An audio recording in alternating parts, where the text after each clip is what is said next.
Em nome do Pai, do Filho e do Espírito Santo. Amém. Epifania. Jesus busca a todos que estão longe. Em resposta, busquemos Jesus, que agora se encontra em terra. Que assim seja. Amém. Pode sentar-se. Queridos irmãos e irmãs em Cristo Jesus, Epifania, uma data muito importante na igreja cristã, por muitos passa despercebido, não é lembrado. A palavra Epifania, do grego Epifaneia, ela tem 3 significados: manifestação, glória e dignidade. Nesse período de Epifania, que inicia hoje, a igreja cristã, ela relembra vários acontecimentos onde aparece a evidência da divindade de Jesus. Mas 3 são os acontecimentos especiais: a vinda dos magos, acabamos de acompanhar a leitura, o batismo de Jesus e as bodas de Caná. 3 momentos muito importantes. A vinda dos magos. Quando os magos chegam até Jesus, aqueles ilustres personagens, representantes de terras distantes, que vêm trazer a sua adoração, seus presentes a Jesus, eles se prostram e o adoram, mostrando toda a dignidade de quem está ali, o único que é digno de louvor, de exaltação, de adoração. Jesus, Filho de Deus, verdadeiro Deus e verdadeiro homem. Toda a dignidade, toda a glória daquele menino que está ali nos braços do pai, nos braços da mãe, em simplicidade, longe do palácio real de Herodes ou da capital romana. Mas ali ele é rei, ali ele é Senhor, ali a glória de Deus naquele menino é manifestada. E essa manifestação se dá através do amor encarnado. Batismo de Jesus. Batismo de Jesus dá início à sua atividade terrena de Senhor, de Salvador, dá início ao seminário que ele vai fazer 3 anos com seus discípulos. E no momento do batismo o céu se abre, o Pai, numa manifestação especial e única de glória, diz: este é o meu Filho amado, em quem me compraz, em quem tenho alegria, em quem tenho prazer. E a bomba do Espírito Santo desce sobre a cabeça de Jesus, apontando quem é o Filho. A Trindade está presente. Toda a glória, toda a dignidade daquele momento, na manifestação do Deus triunfo. Epifania. E as bodas de Caná, aonde Jesus dá início à sua manifestação dos sinais de divindade. A palavra milagre em grego, semeiam, é sinais de divindade. Ali ele transforma água em vinho, contrariando alguns que hoje talvez achassem que Deus deveria fazer o contrário, chegar no casamento e transformar o vinho em água. Mas Jesus não se preocupa com filosofias, pensamentos ou doutrinas humanas. Inclusive, ela diz que depois de fartamente terem bebido, ele ainda transforma mais de 600 litros de água em vinho. É ali que ele mostra o seu poder, ali que a glória do Pai e a dignidade de quem tem uma missão se mostram presentes. Epifania. Os magos estão lá para adorarem esse Jesus, que é Rei, que é Senhor, que é Salvador. Mas quem são estes magos? Os magos eram sábios, os magos eram conselheiros reais, Os magos eram pessoas que também se dedicavam ao estudo dos astros, da rota das estrelas, para tentar entender se havia algum tipo de influência nas plantações, nas colheitas e na vida humana. São esses magos que descobrem uma nova estrela que tem uma missão especial. Esses magos vêm do Oriente. É lá do Oriente, da região da Mesopotâmia, terra entre os rios Eufrates e Tigre, que 1500 anos antes fora contratado a peso de ouro um grande feiticeiro, um grande vidente chamado Balaão. Foi contratado pelo rei de Moabe, Balaque, pelos reis medianitas que fizeram uma aliança, porque eles estão preocupados com um povo que acabara de sair da escravidão há pouco tempo atrás, lá do Egito. E esse povo liderado por Moisés, para eles é uma ameaça, e eles contratam esse grande vidente, esse grande feiticeiro, Balaão, 1500 anos antes de Jesus, para amaldiçoar o povo. Deus intervém falando com esse grande vidente através da sua própria mula. E então, na voz do anjo, ele diz: você vai, mas você não vai amaldiçoar, porque aquele é o meu povo. Você vai abençoar. E esse grande personagem vindo do Oriente abençoou o povo de Deus. E depois de abençoá-lo, de falar das maravilhas que esse povo faria, ele conclui a sua bênção em Números, capítulo 24, versículo 17, dizendo assim: uma estrela procederá de Jacó, e de Israel subirá um céu. E é aqui que nós temos a profecia daquela estrela que sairia de Judá. Jesus é da tribo de Judá, daquela estrela especial que guiaria os magos até Judá, e fala de um cetro que governará o mundo, um rei que governará o mundo. É daquela região do Oriente também que nós temos as profecias de Ezequiel e de Daniel, que era o chefe dos magos na época de Nabucodonosor, o grande rei da Babilônia. Daniel diz, numa das suas profecias, em Daniel 7,14, o domínio desse rei, Jesus, será eterno, e o seu reino jamais será destruído. O apóstolo Paulo, em Gálatas capítulo 4, versículo 4, diz: vindo a plenitude do tempo, Deus enviou o seu Filho nascido de uma mulher, nascido sob a lei, para resgatar todos os que estavam sob a lei, a fim de que recebessem a adoção de filhos. Vindo a plenitude do tempo, quando o tempo estava pleno, completo, tudo preparado. Nunca depois ou antes na história da humanidade teve um tempo como a época de Jesus. Os romanos haviam conquistado o mundo inteiro, haviam estabelecido a sua paz, os inimigos tinham sido eliminados ou subjugados, acabaram com os piratas dos mares, construíram estradas para se locomover em todas as províncias do império. A sua moeda, o denário, era aceita no mundo inteiro. A língua oficial e conhecida do mundo inteiro era o grego. Ou seja, estava tudo pronto para a vinda do Messias, para que o evangelho da salvação se espalhasse ao mundo inteiro. Todas as profecias do Antigo Testamento se cumpriam naquele menino, Jesus.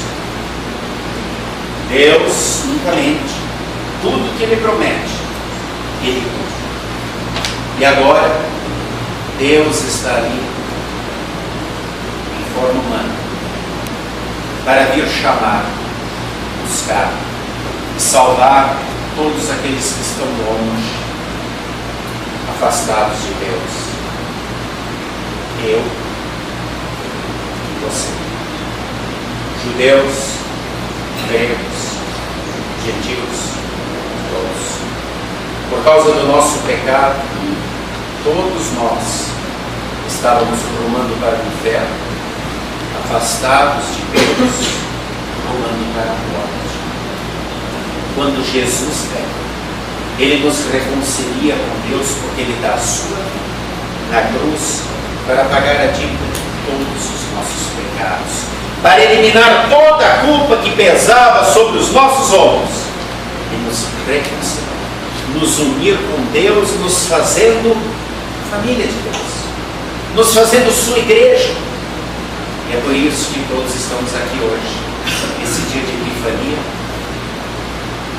para também adorar, louvar, honrar esse Deus maravilhoso, que continua vindo a nós, através da sua palavra, através dos sacramentos, nos dando perdão, nos dando amor, nos dando fé, nos dando salvação e a certeza da vida eterna.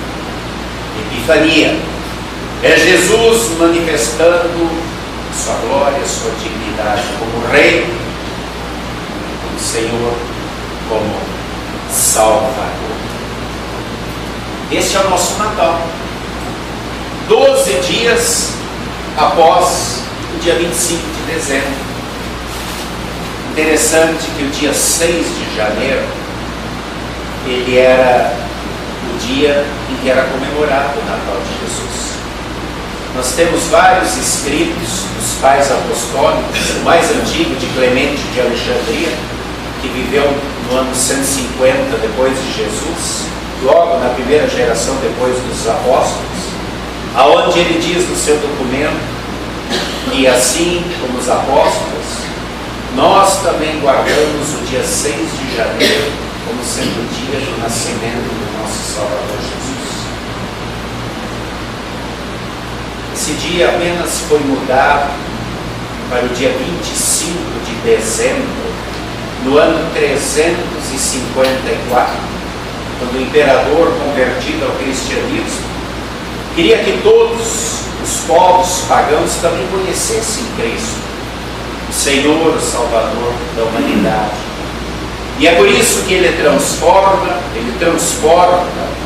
a festa do nascimento de Jesus, do dia 6 de janeiro, para o dia 25 de dezembro, porque era um dia celebrado por todos os povos pagãos, como sendo o dia do Sol Invictus, do Sol Invencível, porque naquele dia o Sol, naquela região, ele nascia com toda a força, acabando com o frio e escuridão do inverno. E isso para eles era símbolo de vida, de esperança, porque agora poderiam plantar, poderiam colher, e era um dia comemorado em toda aquela região. O imperador, muito sabiamente, procura levar Jesus dessa maneira para os povos pagãos. E Jesus é o sol invicto, é a luz que vence as trevas, a vida que vence a morte, a escuridão do pecado. Jesus disse em Apocalipse: eu sou a brilhante estrela da manhã. Qual é a estrela que brilha de manhã? As estrelas brilham à noite, é o sol. É por isso que essa data foi transferida de celebração do Natal para o dia 25 de dezembro. E é por isso que hoje ainda nós estamos em festa, porque para nós cristãos é motivo de alegria podermos celebrar a vinda do nosso Senhor, do nosso Salvador, desde o período de Advento, as 4 semanas que antecedem o dia 25, o Natal do dia 25 e o Natal do dia 6 de janeiro, que é o Natal dos Gentios, que é o nosso Natal. Em todo esse período nós queremos de uma maneira especial dizer glória a Deus nas alturas, como os anjos disseram. Nasceu o nosso Senhor, o nosso Rei, o nosso Salvador. Queridos irmãos, quando os magos chegam a Jerusalém, eles ficam decepcionados, porque eles vão ao Palácio Real, e é lá diante do Rei que eles esperam encontrar a grande festa de celebração do nascimento do Rei dos Reis, e ninguém sabe de nada. E eles perguntam: mas onde está o recém-nascido Rei dos Judeus? Prestar atenção na pergunta: onde está? Eles não perguntam ao que sabe dizer se é verdade, se realmente aconteceu, se realmente ele veio, se realmente ele nasceu. Eles não têm dúvida. Eles não buscam certeza. Certeza eles têm antes de iniciar sua viagem. De centenas de quilômetros, atravessando vales, montanhas, desertos, lugares inóspitos, poderiam ser assaltados por bandidos, mas eles têm a certeza da fé de que as profecias que eles conheciam, dadas por homens de Deus, se cumpriram. E essa certeza da fé não deixa tudo. Ele nasceu. Onde está? Herodes, o rei, todo se preocupa e se apavora. E então chama os estudiosos da Bíblia, da Escritura, e diz: bom, ele nasceria, diz a Escritura, em Belém. E eles saem dali, sem dúvida, e vão para Belém. E quando vem novamente a sua estrela sobre Belém, pousando no lugar onde o menino estava, se enchem de júbilo, de alegria, e a sua fé explode em louvor. Quando vem o menino, se prostram e o adoram.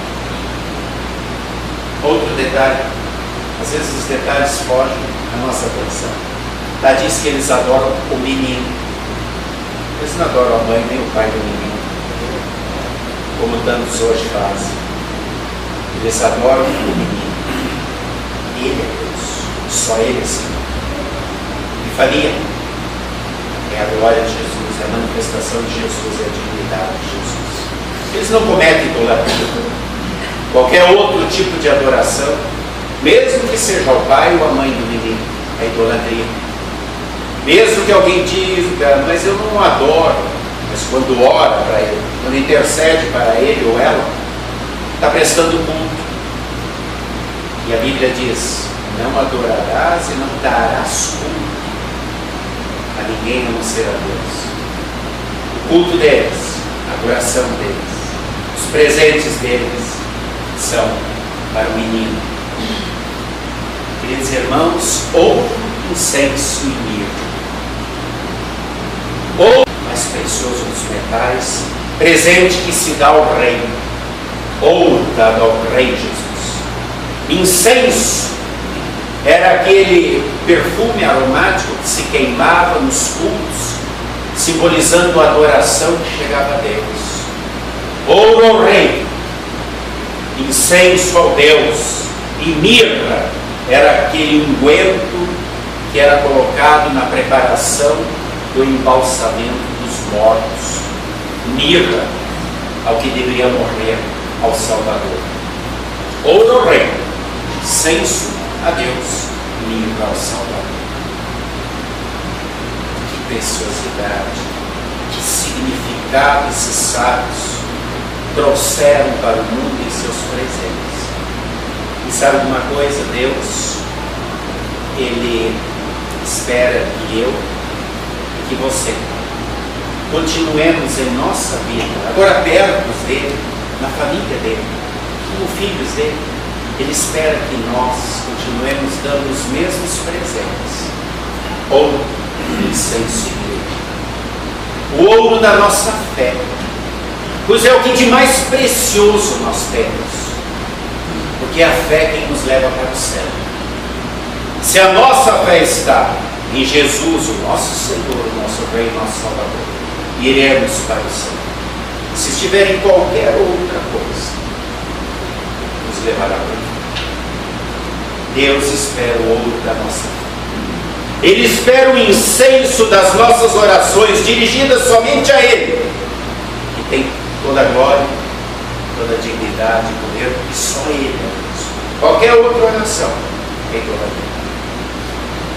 E Ele espera a mirra do nosso arrependimento, do nosso contristar-se pelos pecados que fizeram Jesus se sacrificar por nós, irmãos. Sim, Ele espera que eu e você continuemos dando os mesmos presentes. Ouro, incenso e mirra. Fé, oração e arrependimento. Sempre lembrando que os magos, primeiro, entregaram-se a si próprios a Deus. Eles deixaram aquela terra longínqua, deixaram tudo para trás, para com alegria e gratidão adorarem a Deus, começou no coração. Primeiro adoram Jesus, depois eles entregam os seus presentes, os seus tesouros. Deus também, Ele quer que primeiro a transformação aconteça no coração, na mente, na alma, no espírito, para que depois possamos ali em casa, com a família, com os vizinhos, no trabalho, na rua,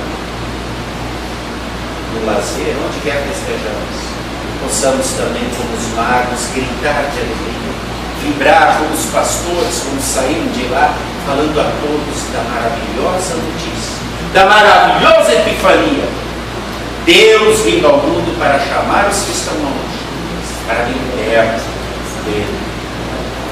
Queridos irmãos e irmãs, Ele veio buscar aos que estavam longe, na perdição, para perto dele, para a salvação, dentro da sua família da fé, da sua igreja. Ele continua vindo a nós através da palavra e dos sacramentos, onde nos alimentamos do perdão, da certeza da salvação, da fé, da esperança, do amor, da comunhão, como uma igreja que crê, que confessa, que vive, que testemunha e que caminha para o céu. Queridos irmãos e irmãs, epifania, que a nossa vida seja um buscar diário, um encontrar diário, de um glorificar sem fim, que perdure para toda a eternidade e que possa nos juntar a Ele no céu e na nova terra. Amém. E a paz de Deus, que excede o nosso entendimento humano, guarde corações e mentes em Cristo Jesus para a vida eterna.